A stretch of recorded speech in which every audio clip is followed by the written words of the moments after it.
ॐ ॐ अतो विश्वान्यद्भुता चिकित्वान् अभि पश्यति कृतानि या च कर्त्वा। यहाँ से प्रज्ञा संपन्न चेतनावान समस्त अद्भुतों का अभीष्ट अवलोकन करता है, जो किए जा चुके और जो किए जाने वाले हैं। यह ऋग्वेद के प्रथम मंडल के 25वें सूक्त का ये 11वां मंत्र लिया गया है। इस प्रकार इतिहास में समस्त किए जा चुके कार्यों का विवरण पाया जाता है। उसका अध्ययन कर एक नीति का निर्माण किया जा सकता है। जो किया जाना शेष है, उस विषय में भी राजनय को चिंतन करना पड़ता है। अब क्या है, एक चीज जो पहले हो चुकी तो उसके लिए तो आप इतिहास के थ्रू कर सकते हो। अब कुछ चीजें जो कि पहले नहीं हुई है, आपको मालूम चलेगा कि इतिहास में यार मैंने बहुत ढूंढा, लेकिन मुझे ये जो प्रॉब्लम है इसके बारे में कुछ तो मिला नहीं। तो आपको क्या करना पड़ेगा, जो भविष्य में जो प्रॉब्लम आ सकती है उसके लिए भी आपको अभी से रेडी रहना पड़ेगा। तो इसलिए यहाँ पे तो बोला जाता है कि जो वेद है, इसलिए तो हम क्या, इसलिए हम इतिहास को उतना ज्यादा प्राथमिकता नहीं देते, हम इसलिए हम सिद्धांतों की प्राथमिकता ज्यादा देते हैं। क्यों? क्योंकि हो सकता है कि इतिहास में शायद ऐसा कुछ हुआ ना हो, लेकिन क्या है, सिद्धांत में, वेद में वो सारी चीजें डील की गई है जो शायद आपको भविष्य में उसके लिए इतिहास में कोई रेफरेंस ना मिले, वो चीज भी आपको वेद में मिलेगी। इसलिए आपको हमेशा सिद्धांतों पर ज्यादा प्राथमिकता देनी। तो यहाँ ये बोला गया कि भविष्य में प्रशासन के समक्ष क्या चुनौतियां आनी है, इसका पूर्वानुमान लगाकर उसके अनुसार नीति बनाकर प्रशासन का संचालन करना आवश्यक है। तो आपको फ्यूचर को भी प्रेडिक्ट करना जरूरी होता है। क्या होता है, जैसे कि मेरी प्रजा है या मेरा जो शासन है, मेरा जो प्रदेश है, उसमें आगे चल के क्या प्रॉब्लम आ सकती है। क्योंकि आज की डेट में तो हम अगर कुछ चला आ रहा है, ठीक है, और इससे क्या हो रहा है, चीजें चल रही हैं, ऑटोमेटिक चीजें उस समय मान के चलो कि चीजें नॉर्मल है, लेकिन जो चला आ रहा है उसके हिसाब से आगे चल के क्या प्रॉब्लम हो जाएगी, उसके लिए भी आपको भविष्य के लिए भी अभी से रेडी रहना पड़ेगा। तो उसके लिए क्या होता है, आपका दूरगामी, आपकी जो दूरदर्शिता है, वहां पे वो चीज आ जाती है आपके राज्य में कि वो दूरदर्शी होना चाहिए। वो आगे की भविष्य की परिस्थितियों के लेके भी आज से वो चीजों को सोच सके।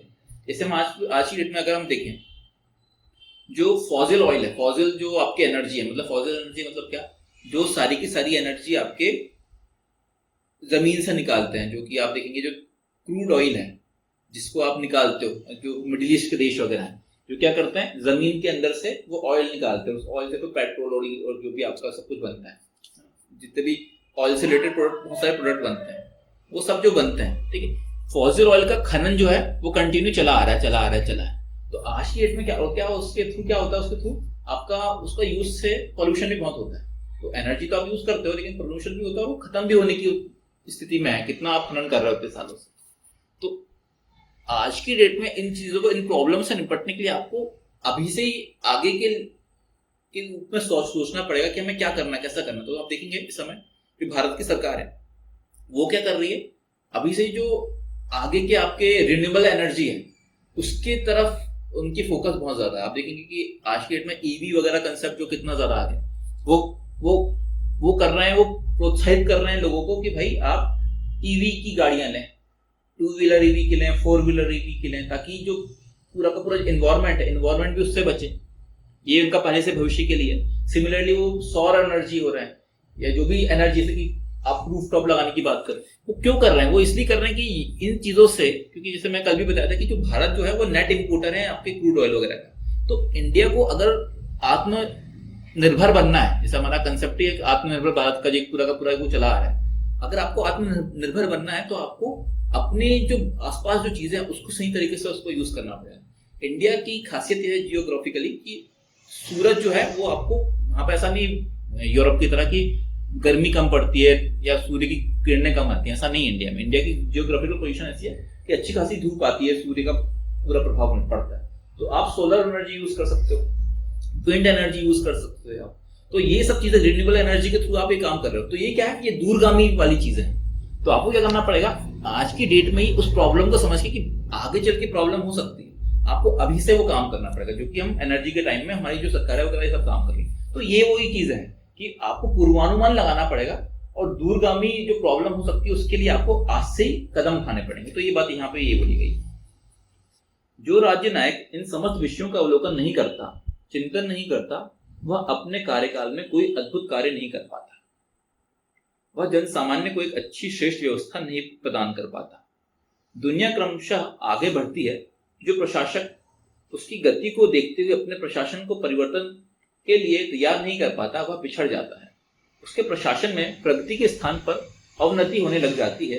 वेद अपने अनुयायियों को इन सब परिस्थितियों के अनुसार तैयार करता है। तो पॉइंट यही है कि अगर आप समय के साथ अपने आप को आप मॉडर्न नहीं कर पा रहे हो, अप टू डेट नहीं रख पा रहे हो, तो आप पाएंगे कि स्पीड तो चले आ रही है, हर चीज जो भी नए नए चीजें आ रही हैं, नए नए अपडेट आते जा रहे हैं, वो तो आगे बढ़ते जा रहे हैं। लेकिन अगर आप अपने आप को पीछे रखोगे तो आप उसमें बहुत पीछे रह जाओगे, फिर आप आगे नहीं बढ़ पाओगे। तो प्रशासक जो होना चाहिए, आपको प्रशासक को ऐसा होना चाहिए कि वो इन सब चीजों से क्लियरली उसको पता हो कि भाई मुझे अपने एक अच्छी गवर्नेंस देना है। अच्छी गवर्नेंस देने के लिए आपको इन साधनों का हर सही तरीके से उसका उपयोग करना है और आगे चल के अपने उसको मतलब अपने जो लोग हैं उन लोगों को भी प्रोत्साहित करना है कि उनको भी आप अप टू डेट रखो। होता क्या है, कई बार हमारी जो मानवीय प्रवृत्ति है कि हम जो चेंज है उसको इतने इजीली स्वीकार नहीं करते। ये हमारी मानव की प्रवृत्ति होती है, चेंज को स्वीकार करना बड़ा मुश्किल होता है कई बार।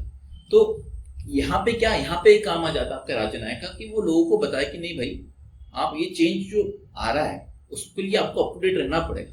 आज के डेट में आप मुझे बताओ, अगर हम ही देख रहे हैं कितने ज्यादा चेंज आ चुका है। एक टाइम था हम रेडियो यूज किया करते थे, रेडियो के बाद टीवी आ गई, टीवी के बाद फिर उनको चलाने के लिए वीसीआर वीसीपी आ गए, फिर सीडी आ गई, फ्लॉपी आ गई थी, फिर डीवीडी प्लेयर आ गए, और अब तो आज देखेंगे आप डीवीडी का जमाना भी इतनी जल्दी, वो सीडी और फ्लॉपी से अब डीवीडी भी खत्म हो चुकी है। अभी आपको डीवीडी दिखती है, आप डीवीडी दिखते नहीं हो, तो कुछ नहीं। क्यों? क्योंकि टेक्नोलॉजी कितनी स्पीड से बढ़ रही है। तो अगर हम अभी भी अपने आप को अप टू डेट नहीं रखेंगे तो हम टेक्नोलॉजी में इन सब चीजों में पीछे, एग्जाम्पल है, इतना हम हमेशा पीछे रहते जाएंगे। हम बोलेंगे नहीं, हमें तो भाई हम रेडियो का ही यूज करेंगे, तो आप फिर क्या होगा, ये पूरा का पूरा जो आगे का जो पूरा का पूरा ये ट्रांजिशन था उसको आप देख ही नहीं पाएंगे और अप टू डेट नहीं रह पाएंगे।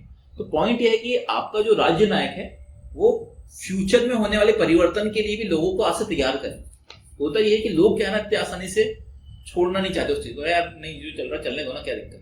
तो होता ये, आज के जो देश देखेंगे, बहुत सारे देश हैं, अफ्रीका के देश हैं, बहुत सारे देश हैं, ऐसे हमारा पड़ोसी देश पाकिस्तान को ही लेना, बहुत सारे देश हैं जहाँ पे इन्होंने क्या करे, इन्होंने अपने आप को चेंज नहीं करना चाहे। और भारत देखेंगे, भारत टेक्नोलॉजी में इन सब चीजों में आप देखेंगे कितने स्पीड से आगे बढ़ रहे हैं।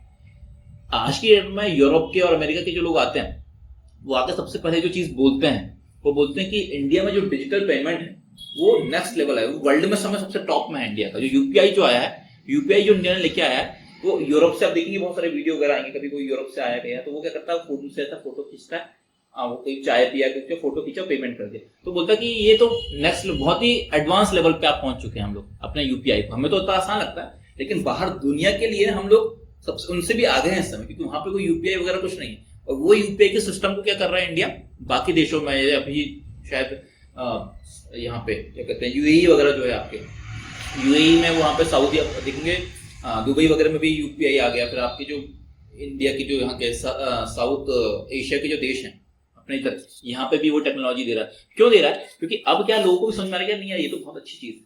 तो इंडिया अपने आप को टेक्नोलॉजी में हमेशा आगे करने की कोशिश कर रहा है, ताकि आप टेक्नोलॉजी के थ्रू आप, क्योंकि ये जो बहुत फास्ट चेंजिंग होती है आपको, इसलिए हम लोग भी देखेंगे पहले हम लोग इस चीज को अप्लाई एक्सेप्ट नहीं कर पा रहे थे, लेकिन हमें क्या हुआ, जैसे वो नोटबंदी हुई उसका एक अच्छा ही, आप बुराई के लिए तो बहुत सारी चीजें बोल सकते हो कि बहुत बुरा हुआ नोटबंदी, लेकिन अच्छी चीज ये होगी कि आप चाहो या ना चाहो आप टेक्नोलॉजी में ऑटोमेटिकली हम शिफ्ट हो गए। एक जो सब्जी वाला वो भी आज पेटीएम और यूपीआई का एक वो रखता है और ऑटोमेटिक शिफ्ट हो गया, क्योंकि शिफ्ट होना पड़ गया आपको।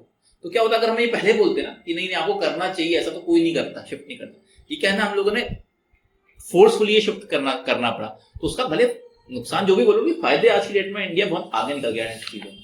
तो यही है, आपको क्या समझना पड़ेगा, आपका जो वो है राज्य नायक जो है वो उस चीज को दूरगामी सोचे और अपनी प्रजा को उसके हिसाब से फायदे मिलेंगे। आज की डेट में हमें वो फायदे मिलने स्टार्ट हो गए ना, जो बाकी देशों को नहीं मिल पा रहे हैं। तो ये चीजें रहती हैं, कई बार चेंज थोड़ा सा मुश्किल होता है, लेकिन अगर उसको अप्लाई कर लें हम तो उसके हमें फायदे बहुत ज्यादा मिलते हैं। तो ये मतलब वही डील कर रहा है एक्चुअल में, कि जो पहले किया है तो उसको पहले की चीजों के हिसाब से भी आप समझ लें, अतीत के थ्रू ले लें, या जो फ्यूचर में होने वाला तो भी आप उसको प्रेडिक्ट करें आज की डेट में कि फ्यूचर में क्या होने वाला है। तो उसको आपका राज्य नायक को दोनों ही विशेषता होनी चाहिए उसके। यहां से प्रज्ञा संपन्न चेतनावान समस्त अद्भुतों का अभीष्ट अवलोकन करता है, जो किए जा चुके और जो किए जाने वाले हैं। ओम अतो विश्वान अद्भुता चिकित्वान् अभि पश्यति कृतानि याचा कृत्वा।